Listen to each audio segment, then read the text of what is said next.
we reduced the time almost 5 minutes per patient. We're giving you back almost 2 hours to your day. We literally had providers that were tearing up. I can be home to see my kids' games. I can be home to do homework. We have navigated through a pandemic, a supply chain crisis across the world, trade wars, and we have even navigated real wars that are taking place. The speed we're moving at innovation, it surprises us. We have more than doubled in size. We've become the first in-market multimodal AI that can understand videos. Oracle really gave us exactly the product that we needed. What I cannot do with any other application is get AI so close to data. Our data is in Oracle, our metadata is in Oracle, it's also Oracle. Oracle Cloud Infrastructure is a great platform to build AI tools. The relationship between us and Oracle goes beyond the commercial aspects. They treat the investment as if it's their own. The tech offering is great. The people are better. We're truly a partnership. When we win, they win.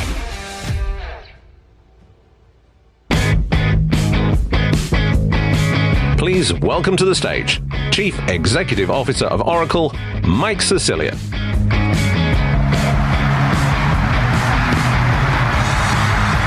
Good morning. Good morning, everyone. If you're watching online from somewhere else in the world, good afternoon, good evening, as the case may be. Welcome to Oracle AI World. We know that your time is incredibly valuable, and the fact that you've chosen to spend it here with us this week is much appreciated. I also know that many of you probably joined us in years past for Cloud World, or even before that, Oracle Open World. But today, we are faced with a once-in-a-generation moment where AI changes everything. And all of our collective innovations along the way serve as the foundation for our AI platform going forward. AI World is our way of bringing it all together, showcasing how Oracle, and of course all of you, are not just experiencing the era of AI, but together we're defining it. And we've made no secret about it. As AI reshapes business everywhere, Oracle stands apart as the leader. We're delivering trusted AI that's transforming organizations in every industry. AI is no longer just about changing the technology. It's not about just some new features. It's about changing how business is done everywhere. It changes how you serve your customers, how you find the best talent, how you save money, how you accelerate productivity, how you innovate, and beyond. All of us together are right at the center of this amazing revolution. Today, you're going to hear from leaders across industries that are already harnessing the power of Oracle AI to unlock the full potential of applied enterprise AI within their organizations. You're going to hear how they're changing outcomes and how they're even creating brand new ones as a result. We're not just showing up with some AI bells and whistles bolted onto old technology. There's no other company that's bringing together the data, the infrastructure, the applications, and the trust to power every AI ambition for every business at every single layer of the tech stack. And of course, it all starts with data, the fuel for AI. For decades, the Oracle database has managed the world's most valuable data. Today, the Oracle database is AI native. It's built to store all your data and to bring intelligence to everything you do so that you can build faster, you can scale securely, and you can power your most important workloads. Our AI data platform builds on all of this, combining your enterprise data, both structured and unstructured, with the very best generative AI models so that you can run and create AI agents and analytics and leverage your private data with world-class models without sacrificing any of the security around your private data. Internally, we use the very same platform to deliver embedded AI agents across our complete suite of applications, empowering AI outcomes from the edge to the front office to the back office. And of course, it's all powered by OCI, the AI infrastructure leader that is trusted to train and serve more AI models than any other hyperscaler, delivering speed, security, cost effectiveness, and scale. Now, I know that many of you are already putting Oracle AI to work across every part of your business every day. You're hiring faster, you're predicting cash flow more accurately, you're streamlining expenses, you're flagging supply chain risks, you're resolving service tickets instantly. You're getting real results with no extra cost and no waiting. Internally at Oracle, we're seeing exactly the same results, and it's working. In fact, 80% of our employees have said that AI has already improved their work quality. In finance, our touchless expense automation and invoice matching are cutting cycle times and saving several days per quarter in forecasting. In HR, AI-driven recruiting is shortening time to hire and freeing thousands of employee and manager hours, thanks to the AI built into our Fusion HCM applications. In sales, AI-guided deal progression is accelerating cycles, boosting forecast, and raising win rates. Supply chain, real-time alerts and accurate ETAs are keeping goods moving and cutting delays. And in support, AI ticket handling and autonomous problem solving are cutting resolution times by more than half. But the true impact isn't just about systems and statistics. It's actually about changing everything. It's about solving entire problems and doing things in a much better way. It's about giving employees more time for the work that's most impactful. If you're at a service desk, it should mean resolving issues in real time instead of logging tickets and waiting possibly days for answers. If you're a finance leader, it means spotting risk and opportunities before they show up in the numbers, seeing around corners instead of just reporting the past. If you work in HR, supply chain, operations, it means instant insights and automation that let you focus on strategy, creativity, and care for your people. And when you are the customer, it means that every interaction feels personal, whether you're calling a help desk, you're checking into a hotel, or you're booking a car. And to bring this to life, I'm very shortly going to be joined by leaders in energy, travel, hospitality, and biotech. These are industries where trust, reliability, and human connection matters most. They're going to discuss how Oracle AI is already changing their customer interactions and even creating new outcomes as a result. So to kick it off, we're going to hear from a company that's powering millions of homes and businesses and leading innovation in the energy sector. Let's hear more. You rearranged your schedule to make sure you could be here. That's really appreciated. At Exelon, you've transformed how you operate across finance, customer engagement, and actually the grid itself. Maybe to kick us off, can you tell us what you think defines this transformation and what has been the enabler for the company to make it happen? Well, first off, let me just say good morning and thank you for having me. And the travel logistics were a little tough, but I think it's an indication, I know it's an indication of the partnership we have with Oracle, which is why I'm here and why members of my team are in the audience. So for me, the transformation starts and ends with what are we doing for our customers? How are we showing up for them today? And more importantly, how we're going to show up for them over the next decade.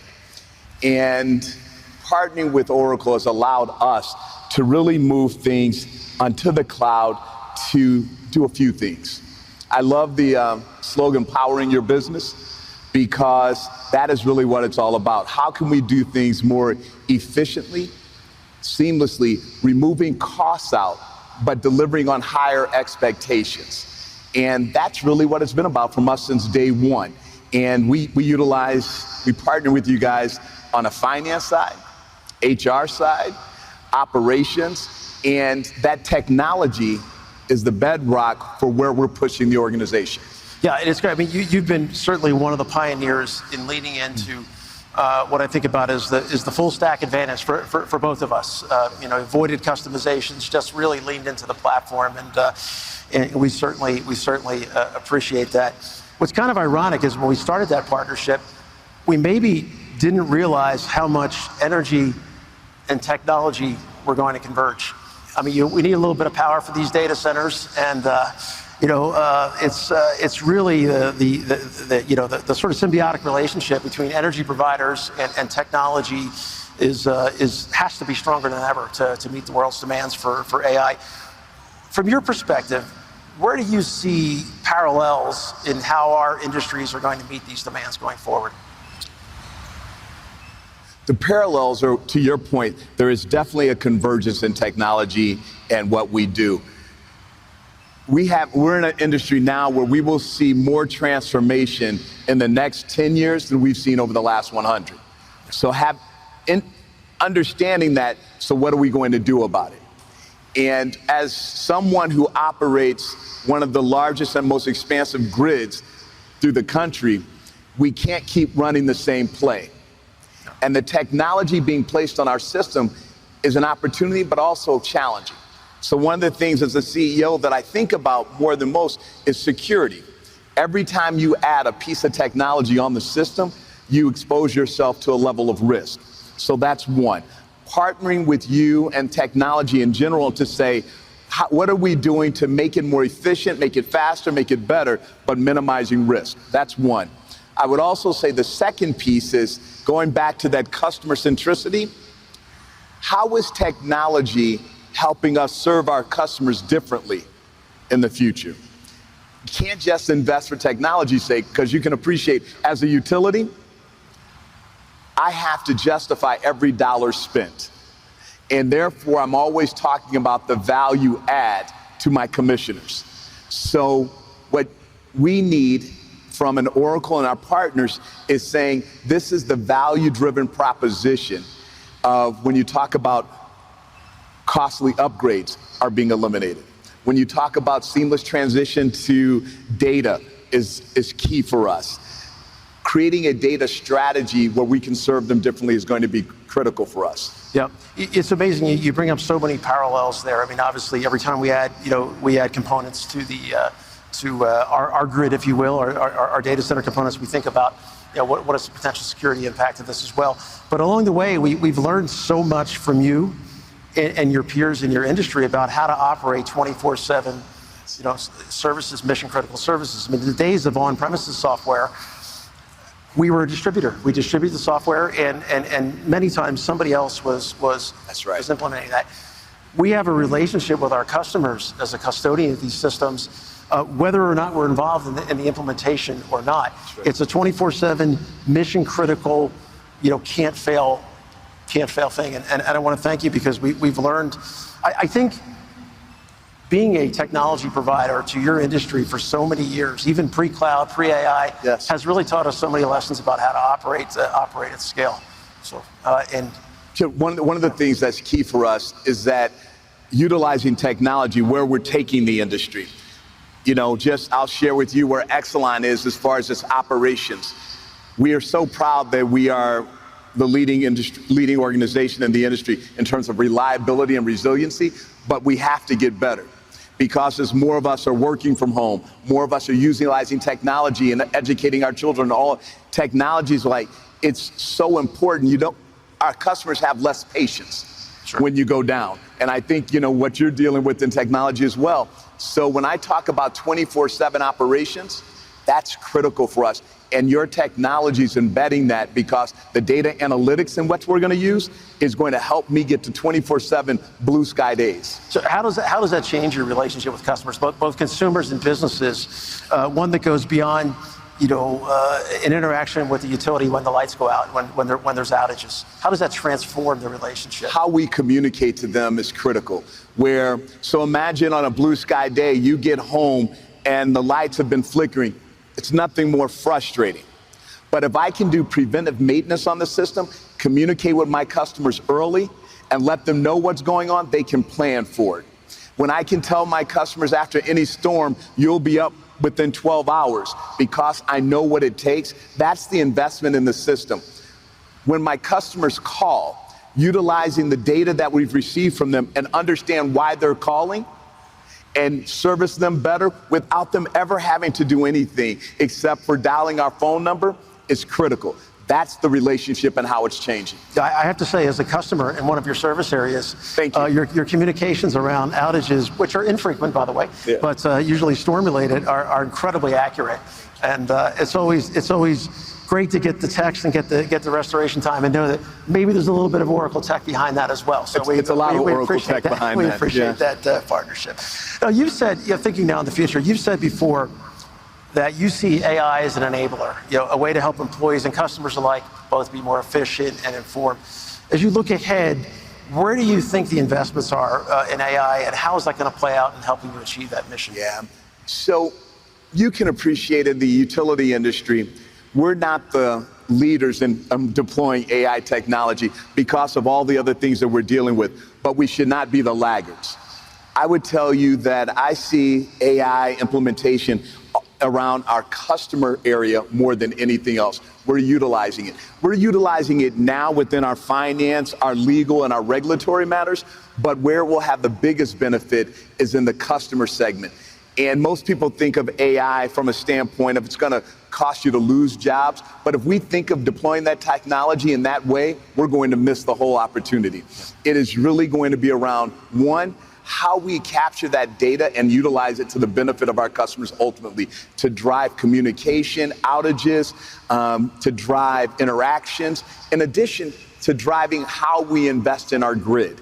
That's really going to be the mover for us. Yeah, and, of all the industries we serve, I mean, your industry's up there with banking as healthcare is probably some of the most regulated industries. How are the regulations, how's it going with AI in general in terms of consumer rollout versus grid rollout for AI? What are the hurdles? What are the things that we need to think about collectively there? That's a great question. It would not surprise anyone in here. The regulators aren't the early adopters. No. And they struggle with new technology because they want it to be proven, but you can't prove it until you invest in it. Right. And I'm going to be hesitant to invest until I know I can recoup those costs. So what we've done with them, you'll see a lot of utilities talking about we're running a pilot. We're running this so we can show the value. And I think that prevents the early adoption of certain things. But having said that, when you look at drone technology, the capturing the data, putting it into the database, that's been helpful. When you talk about predictive analytics, that's been helpful. When you show them the value, they get it, but it is a slow walk. And regulators at the state, local, and federal level are just hesitant. Yeah. Would you say that collectively it's incumbent upon us to sort of educate folks on the art of the possible, right? They may not understand what's really possible here. I mean, you talked about some of the stuff at the edge, not necessarily in the mission critical pieces. Is that the best place to start with AI? It's very important, yes. Because, and I would tell you, those in this room have a much greater voice in this discussion than us, because as a utility, you can appreciate, they're going to say you're self-serving. But when the regulators want the same level of service that they receive from other industry, and you can demonstrate and communicate to them what you can do, that's where it's most effective. Yeah. Now, ultimately, your mission is about people, yes, as we discussed. Employees in the field, customers at home, communities you serve. As technology evolves and we go through these regulatory processes together, what do you think the biggest impact from, let's say, AI-related technology is going to be to strengthen that mission going forward? It's always about the people and the communities that we serve. And if you don't lose sight of that, that's where going back to your question earlier, where technology is that enabler. So for us, it's ensuring that we do a business case for every investment we make. How are we demonstrating that that business case was actually met? We've been partnering on our customer program. And the challenge is that how do I take my employees that have been working in the company for 30 to 40 years to utilize that new technology? And let me give you an example. I was out in the field the other day with some crew members. Both of the gentlemen have been working with the company for 40 years, but now they're out there with an iPad. And I asked them, how was that transition for you? He said, it was tough, but we had to do it. Because now on one particular substation, they've got all this equipment capturing data. And we retrained and retooled them. And that's where I say it's about the people. because I can have all this technology, but if they don't know how to use it and aren't fulfilling it, it's done. Yeah, it's a fantastic point. You have, particularly in industries that are heavily regulated, the technology tends to get locked down for a longer period of time. And if you will, it's the system that people know. And any kind of change sometimes is seen as upsetting. That's right. The interesting thing about AI is that the rate of change and AI-assisted and enabled functionality, the rate of change is faster than we've ever seen. So do you think you can get to a point where you get a foundational level of training, how to use devices in the field, but then we hope that these systems become so intuitive and so easy to use that we can completely eliminate the need for training? I mean, do you think we can get there for certain roles in the field, or do you think we're going to be in a situation where the training is just here to stay? We're going to have to continue to invest in it. I would tell you, as someone who starts and finishes with the safety of our employees, I'm going to always involve some level of training, because when we're dealing with electricity and gas, that is something that is so important. But what AI and technology will do, it's your first check, your second check, and your third check. That's what technology enables. And that's how I saw the men using that out in the field that day, is that they thought they were seeing something and technology was confirming or saying, no, you're off. That's the important part. But the training is going to be critical, because it's life or death. And I never want that phone call of saying we lost someone or someone got seriously injured because something failed. Well, I think it goes to the point that you made earlier about not worrying about the new systems replacing people, but actually making their jobs safer, making them more secure, and making them better. I can give you another example of that. Remember when smart meters were coming out? Everyone was like, what are we going to do with meter readers? That job, that entry-level job. We retrained all those meter readers, and those individuals are now doing jobs within the organization that they had no idea how to do it, but technology was the enabler for that, and that's how I see us using it. Yeah. Well, it's a terrific story, and your vision around how AI can assist, I think, is spot on. We look forward to continued partnership. Thank you very much for the investment. Thank you for coming here today and making all the sacrifices you made in your schedule. We very much appreciate it. Thank you for the partnership. Yeah. Thank you. Thank you, Kelly. Thank you so much. Thank you.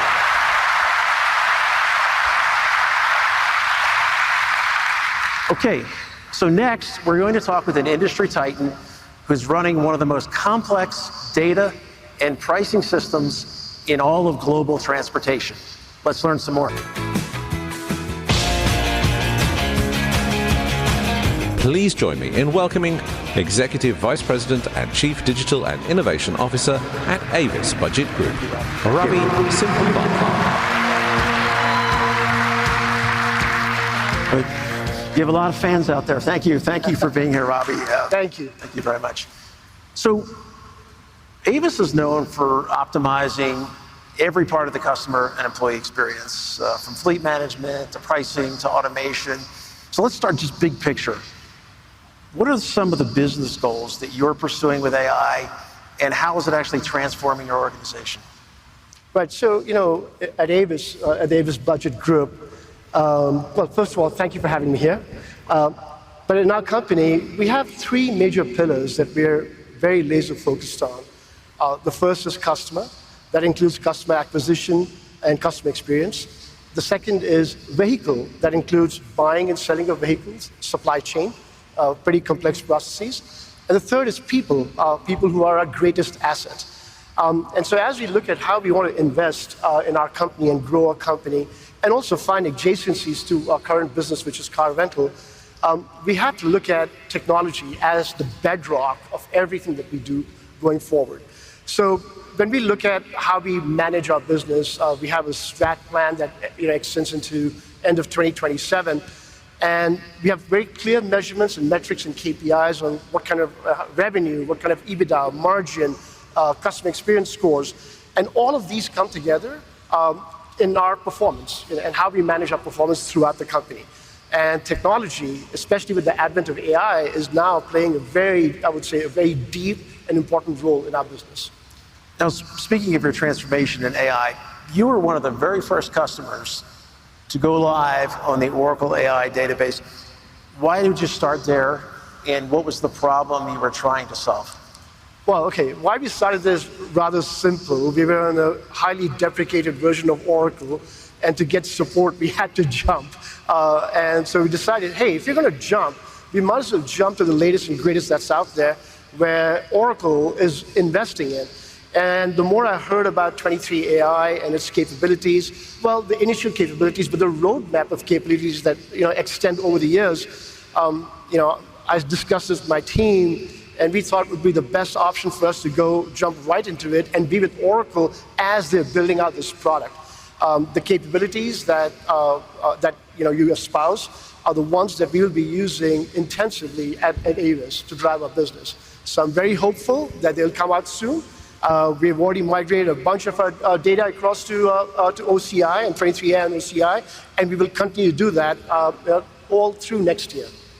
So speaking of your team, I'm curious with the Oracle AI database and the fact that you can use natural language prompts versus just SQL to get insights into things like pricing, competition, operations. How does that change the way your teams work today, both your commercial teams, your IT teams, your operations teams? What's different about using natural language versus traditional query mechanisms? All right, well, I've been in this business for 37 years. I don't look it, but the world has changed. We used to talk about, and Mike, you would have heard about this statement, data is the new oil. It is actually the new oil, and AI is the enabler of that oil to come to life. I imagine a world for my company, for everyone at Avis, to become problem solvers, not information gatherers, problem solvers, using these tools.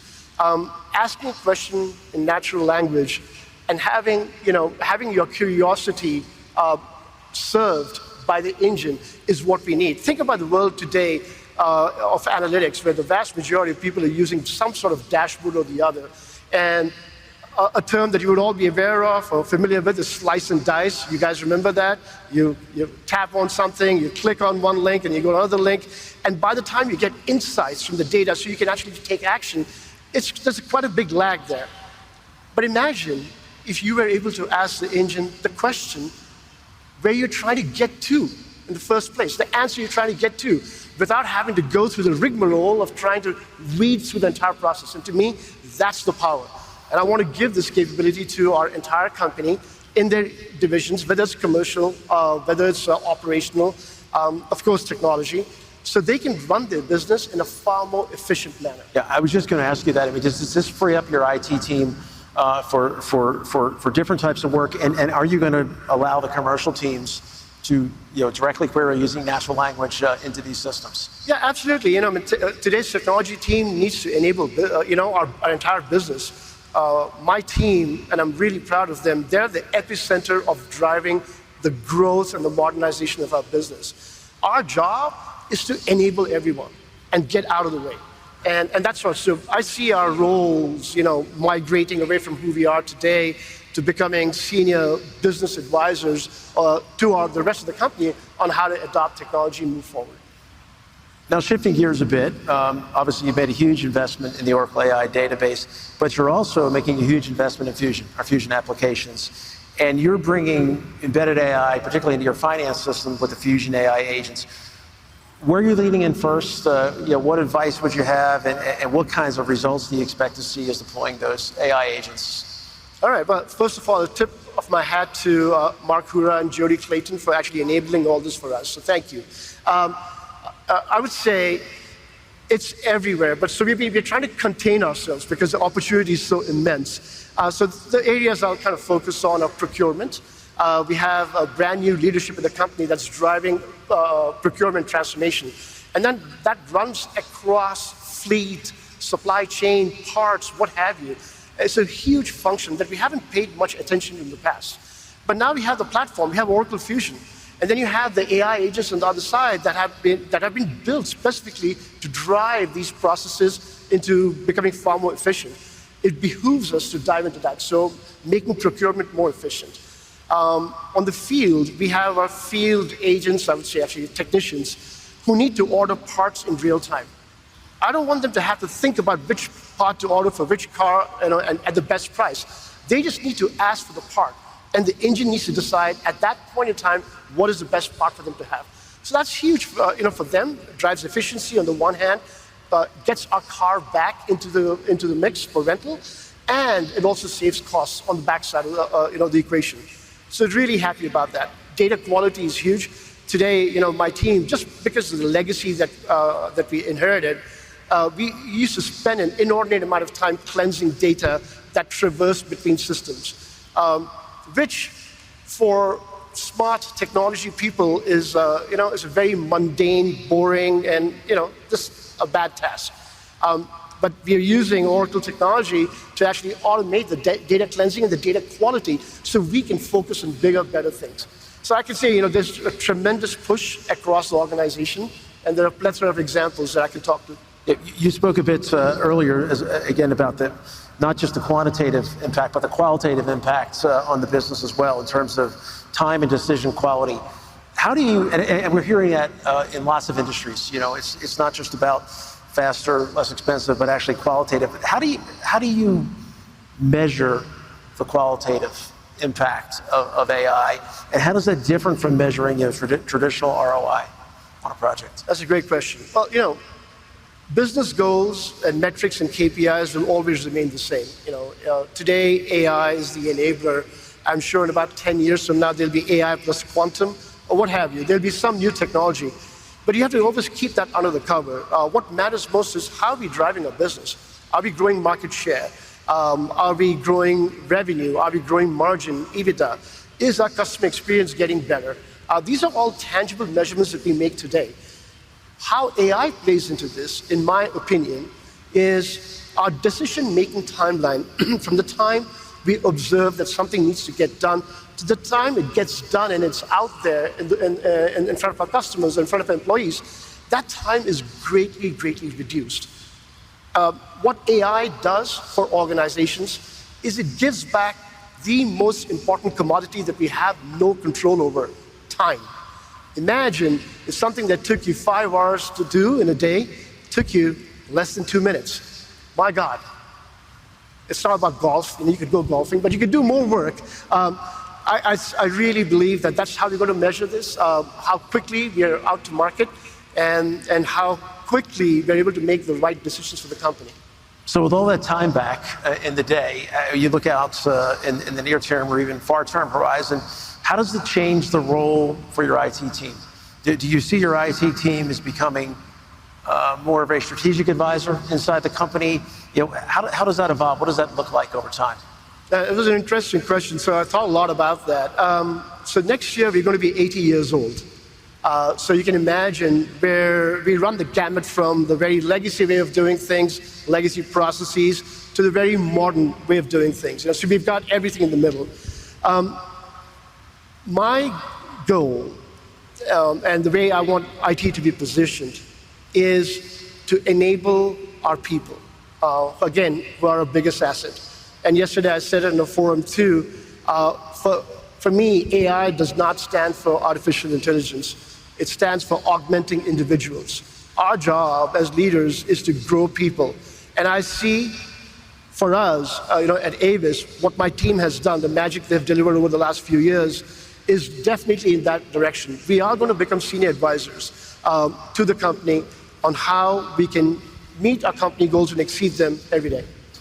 Well, speaking of people, when we were talking earlier, you made it a point to talk about the importance of the partnership, the importance of the Oracle team and the Avis team coming together. And I think some of the things that you said back there are really worth repeating because they were very powerful. I wonder if you could share, just how's the partnership going, in terms of the Oracle resource, the Avis resource, because you're involved in it. You're leaning into AI in almost every way possible. How's the partnership going, and what's made it so successful? It's the word I use is excellence. I would say from the Oracle team, I think I see Mark Hura and team, Sharjit in the back, Nat, Ryan, Tejas, Jody. There's so many names that I can speak about, but a fantastic cohesion of strength from Oracle that's come to Avis. equally, my team, and I see them right there, they're the best in the business. Please don't try and hire them. I need them. But they give us the permission to be here. They're fantastic. So between these two teams, they have really delivered a lot. They've moved really fast. I expect to see the results, though. This is all talk. In the next 90 days, and as we push very, very hard. So I just like to thank everybody in this room for that. Yeah, well, as you said, I think you've gotten to the point, and it really speaks to your culture inside Avis, and that when you get into these huge transformation projects, and we're involved in several of them, and you get to that point of team where it's hard to figure out on any given day who works for Oracle and who works for Avis, and it almost doesn't matter because everybody is so mutually invested in delivering the outcome. And we couldn't be more excited to partner with you. And I want to thank you very much for your investment, your partnership, and for leaning into AI in such a huge way. And I really appreciate what you said about success. Not just the dollars and time, but also quality. And all of that, of course, leads to growth. I mean, just a super powerful example of a truly global business running smarter and serving your customers better, which is the business that all of us are in, thanks to this great partnership, and we appreciate your investment. Thank you very Mike. much, Ravi. Thank you, team. Thank you.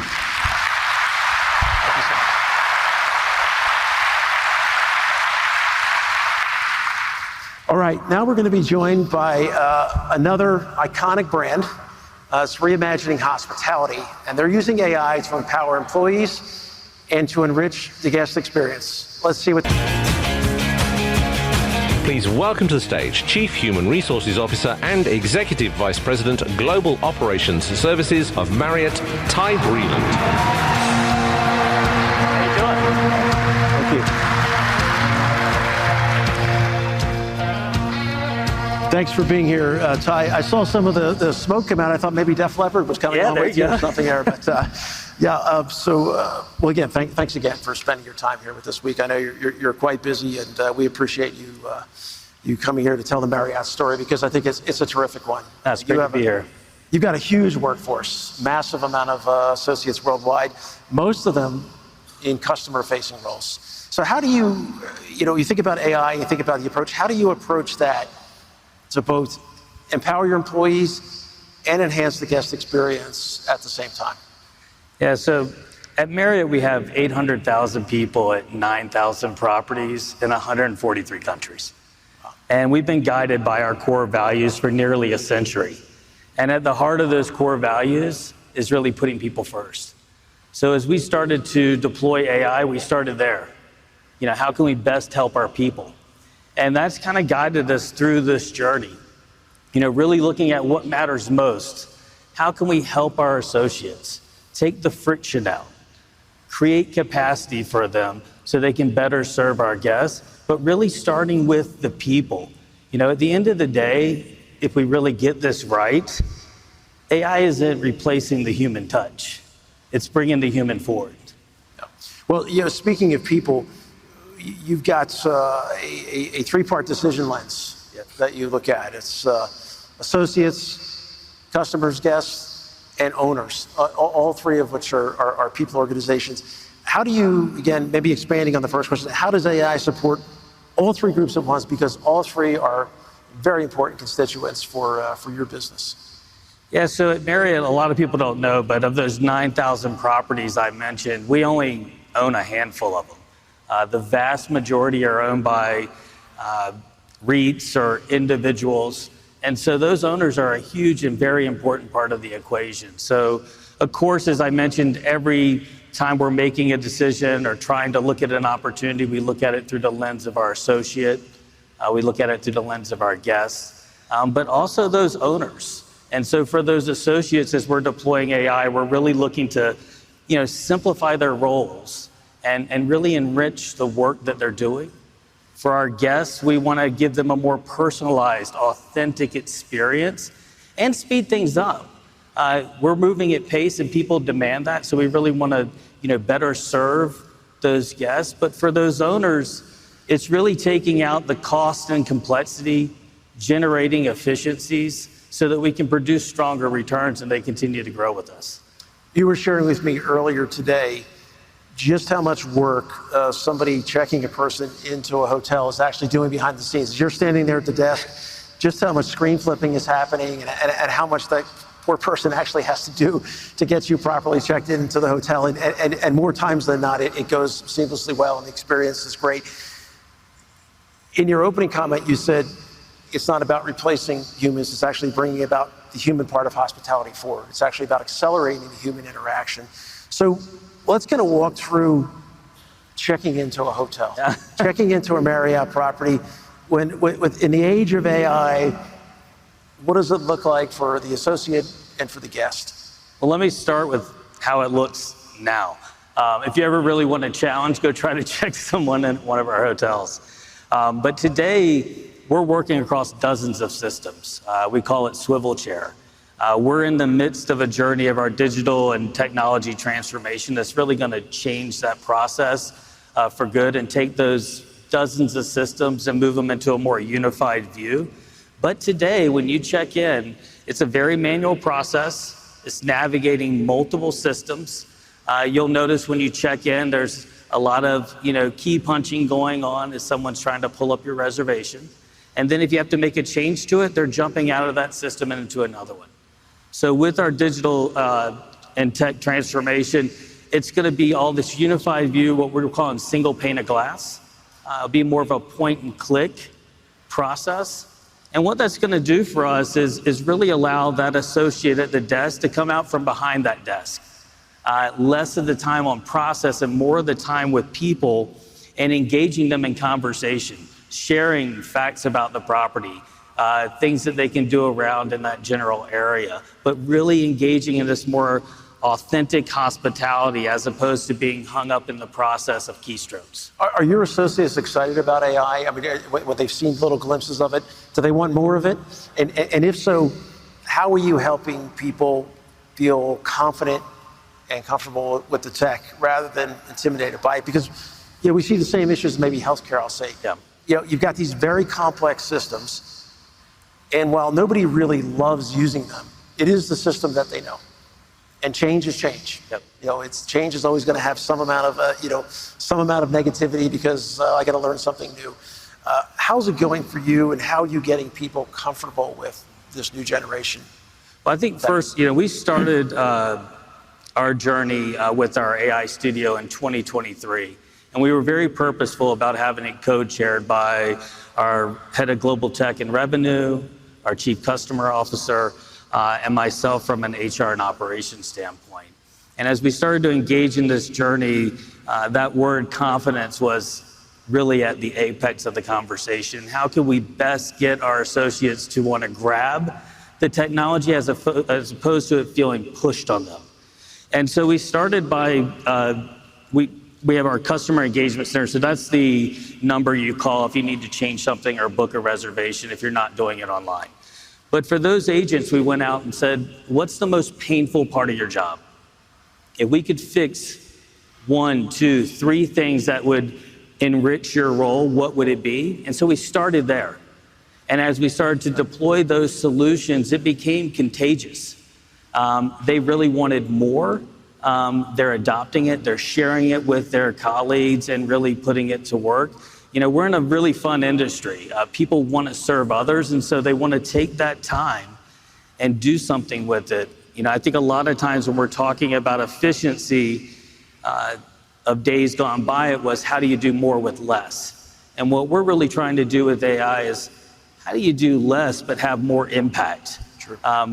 Because at the end of the day, for us, service is something you do, but hospitality is how you make that customer feel, and they remember that long after their check-in. Yeah, absolutely. Yeah, it's a really fascinating point you just made about asking associates, what's the most painful part of your job? Because when we think about traditional IT implementations, we often start with corporate goals. Yeah. We often start with things we need to automate. We need to spend less money. We need to save money here. We need to do all those things. But AI actually gives us an opportunity to ask very different questions. Yes. What is the problem you're trying to solve at the edge? And of course, if you can solve problems at the edge, your guest experience gets better as a result. I mean, if the associate's having a better day, your guests are going to have a better day, right? If the associate's not struggling with the system, your guests are going to feel more comfortable and more empowered. So I think it's a really fascinating point for all of us to keep in mind. Yeah, I mean, it's important to always remember those individuals doing the job know most about the job. So I don't try to go to a hotel and tell them how to operate. I ask what we can do to help them because they know more about what they're doing than anyone else. And I think the same is true as we're trying to solve for these opportunities and apply AI. And how about if we go, beyond the front desk, beyond the check-in experience, beyond the stay experience, thinking about, cultivating your Bonvoy members in general. Bonvoy, obviously, a massive global program. One of the most popular hospitality apps in the world today, and I'm a customer of it, by the way. Great, thank you for your business. Thank you. I have 271,000 points right now. That's awesome. Yeah. It might even more because I told you I stayed at a property last week, and I haven't redeemed those. So what do we expect to see in that that pre-check-in experience, that member experience, and how do you see AI shaping the guest journey before they even show up at one of your properties? Yeah, I mean, there's a few things that we're doing right now. So I'll go to Bonvoy first, and I can jump around to a couple of other things. But in our Bonvoy program, kind of that most elite tier is called an ambassador. And what we're doing with AI right now is really offering this white glove service. So you call the CEC Center Associate, your content information is pulled up. We're starting to look and have a conversation with you about where you want to stay, where you want to go. So I know you recently stayed at our property in New York. Maybe you also wanted to do a dinner somewhere. All of that information is surfacing so that we can provide you and your wife this really bespoke itinerary that's going to make that trip even more memorable. So that's a spot that we're using it right now as it relates to the Bonvoy program. Right. But we're really trying to leverage AI, wherever we can. First, we ask the question, like, what work doesn't need to happen anymore? Then where we do need to automate, how do we do so in a way that it's a bit behind the scenes? There's a lot of things that take place at a hotel that we don't want the guests to necessarily know anyway, and that's another place. So your stay should be a bit more seamless. It should be more fluid. If you need to change things around, it should be easier than it has been in the past. Yeah, so it's like, how far in advance of the guest, in-person physical experience does the AI journey start? How far, as you think about the changes to Bonvoy and embedding AI there, like how far in advance do you start to captivate that guest experience using AI before they show up at the property? Hopefully we're doing it before you think you even need to take a trip. I was just going to ask, is it before you even made your reservation? Does actually, as the idea of travel and where you want to go is coming up, we're hoping that you're coming to Marriott.com or on our digital app, and we're bringing that information to you to help shape that experience of where you want to go next. And then AI is sitting behind the scenes on all of those transactions thereforth. Yeah. Well, it's really certainly amazing, and I think that this is such a terrific example of augmented AI enhancing human interaction, not replacing human interaction. Yep. There's a lot of negativity, some negativity around AI is going to take all these things away from everybody, but actually this is a terrific example of giving human beings more time to focus on the things that matter, and that's your guests. We talk about it as an investment in our associates. Yeah. So we see AI as an investment, whether it's the training and how to write prompts and leverage it, but also freeing up that capacity so you can do what you really love of taking care of our guests. That's how we're talking about AI inside of Marriott, and that's how we want to continue to fuel that as a superpower for our associates as opposed to something we're doing to them. Well, it's terrific. I mean, your vision is spot on. We certainly share the belief that AI can reduce friction and create better experiences, and ultimately, in many industries, hospitality being one of the more prominent ones, make people more cared for. So absolutely. Thank you for sharing the vision. Thank you for the partnership. And we look forward to hearing more about all the success of Marriott and Bonvoy. Thank you very much. Thank you. Thank you. Okay, our final customer for this segment is doing some truly amazing work.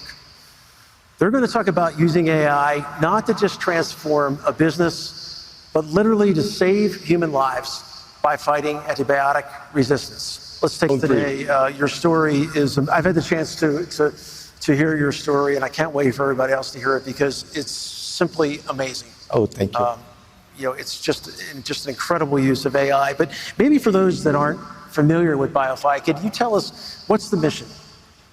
In a nutshell, Mike, our mission is, everyone is talking about AI related to, save costs, sometimes to change the way that we work and etc. But we can truly believe that we can use AI to develop tools or to develop solutions that can contribute to the environment and to human life, saving lives. No, it's unbelievable. You're using AI and you're using the Oracle database to fight antibiotic resistance. I mean, that's not something we hear every day. So what does that really mean in practice for both hospitals and patients? How does it work? Yeah. First, let me explain a bit about the solution and how it works. So when we have a bacteria, we have an infection, we take a sample of the blood or anything else, and we use DNA sequence process to extract the DNA of the bacteria. It's a huge string with thousands or millions of elements, and we created a function that transforms it in a vector. So we created a huge vector database with more than 700,000 of bacteria DNAs. Wow. For each new test, we use vector search to identify the bacteria and its resistance to the antibiotics, and we do it in just 4 hours. The traditional test needs 5 days. So reducing the time from 5 days to just 4 hours. In terms of the hospital and the patients, it's a totally new approach, because to know exactly the best treatment in short time can really save the life of the person. Yeah, I mean, it's just amazing when you think about what does the Oracle database, vector search, vectorizing data and vector search have to deal with saving lives. It turns out, when combined with your technology, actually quite a lot. And I had an experience with a family member. It was exactly that. 5 days to grow something out into a petri dish to figure out the right antibiotic. And in the meantime, I'm not a doctor, so let's take this as not medical advice, but we overprescribe lots of very wide spectrum, heavy duty antibiotics that actually might be completely unnecessary, which we know aren't necessarily beneficial either. So, I mean, it's just a dramatic switch. And I know in Brazil, you've already seen the solution dramatically reduce mortality rates, dramatically reduce death rates from resistant infections. What's it been like to be at the bedside to see this actually happen? Yeah, so it's sad, but in Brazil, traditionally in the hospitals, the mortality rate during bacterial infections is close to 70%. It's a huge number.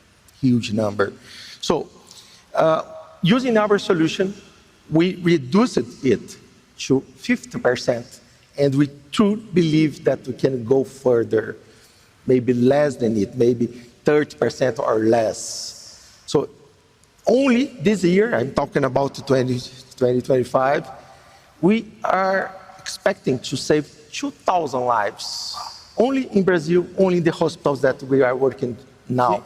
You're going to go from 70% resistant antibiotics down to 30%. And is that a factor of the time? In other words, the longer something goes on and untreated, obviously the worse the outcome may possibly be. So you're going to take something that's usually 5 days, figure out the right antibiotic, takes 5 days down to an hour or two. We start treatment right away. Yeah. This is the most important thing, to know exactly what kind of bacteria you have and the best treatment change the game. Yeah. And by the way, we are creating a huge bacteria DNA database. And of course that... I think this database and the system just continues to get smarter over time, right? The more samples you have, the more opportunities you have to train, and it's just a self-fulfilling prophecy, and that this whole system gets better. You spoke earlier, I want to go back to something you said about vectors and the importance of vectors and how you're using the Oracle AI database for this vector search.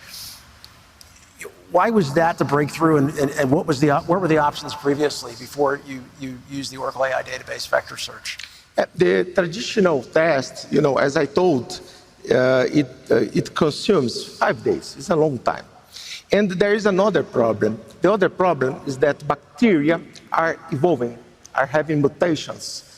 And identify it is too hard. But using the vector, this is the beautiful of the solution. It's not necessary to have the same original bacteria DNA. We can perform the vector search and identify the close one, the mutation, and know exactly the mutation of the bacteria, and again, know the best treatment for that. Yeah, it's really fascinating. And as you said, you're building this database. It's going to, it's going to have an inferencing-like impact in that you want to get close enough to the strain to realize what's the right antibiotic to prescribe. As this database gets bigger, and as you have more inferencing cases associated with it, how do you see that opening doors? What should we be excited about for what are possibly entirely new medical breakthroughs? This is my dream. Let me explain why.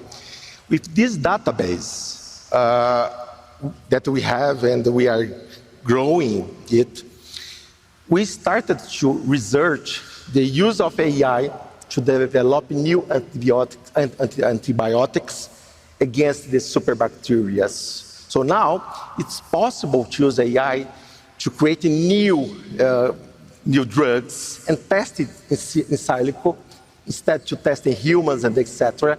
And we are reducing the time, the necessary time, from 10 years to just 2 years. So I fully believe that between 3 and 5 years at most, we will have new antibiotics to work against or to fight against these superbacteria. And I have a dream, Mike, that I want to share to you. Please. My dream, and my dream for everyone that is seeing us now, is that in 5 years, the people will no longer die due to bacteria infections. Well, that would be... Thank you. Yeah. That would be amazing. I mean, you spoke about something here I think that's incredibly important in the healthcare and life sciences industry, the connection from the bedside to clinical research. And how do we take real-world data from the bedside?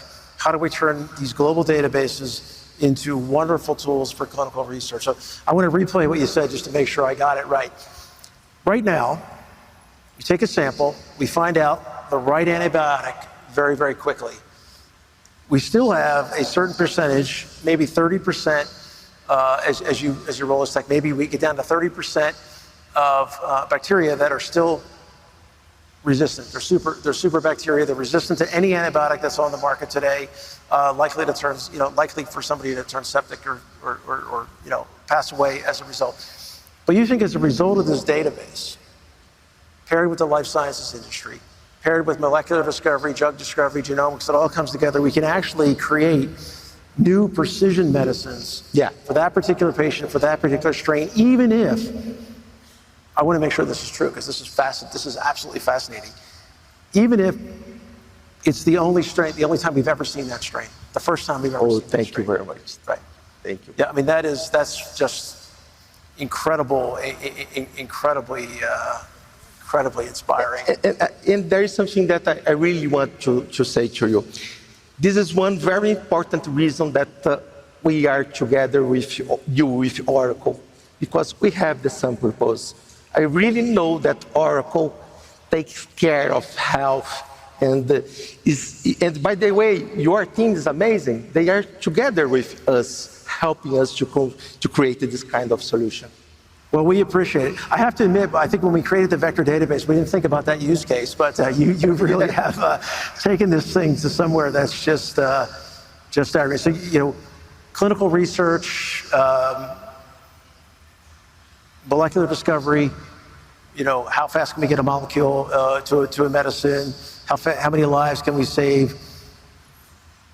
You're moving just at an incredible pace because you've done all this in the last couple of years. I mean, all this has happened. You've saved 2,000 lives just in the last couple of years with this vector technology and vectorizing this technology. So if you can do that much that quickly, as we look at the next 3 to 5 years, specifically, where do you think AI will have the biggest impact on infectious disease care?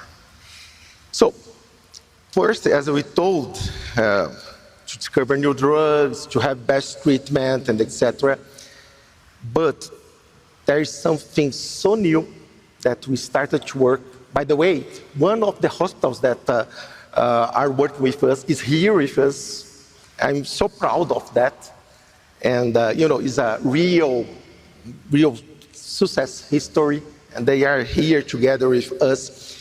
And with this hospital, we started to develop not only new, the research of new antibiotics and etc., but there is a totally new area. The name is epigenetics. Do you know something about that? A little bit, but you know a lot more about it than I do. So go ahead. So epigenetics is related to let's say, the cell aging. Not mutations, but small change in DNA. That this small change could, for example, create cancer and several other diseases. But the good thing is that now we know that it's possible to use AI plus DNA sequence, vector database, vector search to identify this change, to recommend, for example, few small steps like, you must have a better lifestyle, making exercise and etc. But more than it, we started to research the development of new drugs to stop the cell aging process. So now you're taking this very same technology, which today is specific to antibiotic-resistant bacteria. You think we can detect and predict someone who may advance to a certain form of cancer, and we can stop it in its tracks before it even gets there. Yeah, and by the way, the person that will live 150 years probably is here seeing us. And this is all on the same vector technology. This is based on the same vector technology. The ability to vectorize this data and to very quickly compare it against massive global data sets is what makes all of this possible. Yes. Well, if that's not a story for AI being our data rather being the fuel for AI, I'm not sure what is. And I certainly thank you on behalf of Oracle, but I also have to thank you on behalf of humanity as well for what you're doing. I mean, what you've shared with us is so much more than a technology story. It's just a reminder of the very real outcomes that are possible from AI. And I hope that some of the AI naysayers out there in the world heard what you had to say here, because reducing death rates, building a foundation for new treatments, improving care, what matters more? Thank you so much again, Paolo. Very, very inspiring. Thank you very much. Thank you.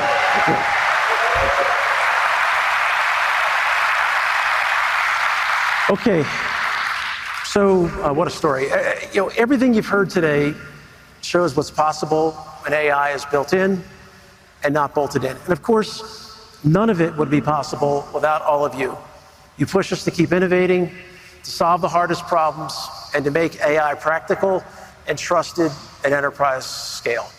So as you explore the next couple of days at AI World, I want to encourage you to learn from your peers, meet with our teams, meet with the Oracle teams, and see for yourself what Oracle AI can do for you. I'd like to thank you for challenging us, thank you for trusting us, and thank you for always inspiring us. With all of you and Oracle AI, there really are no limits as to what we can achieve together. Have a great rest of your day. Thank you.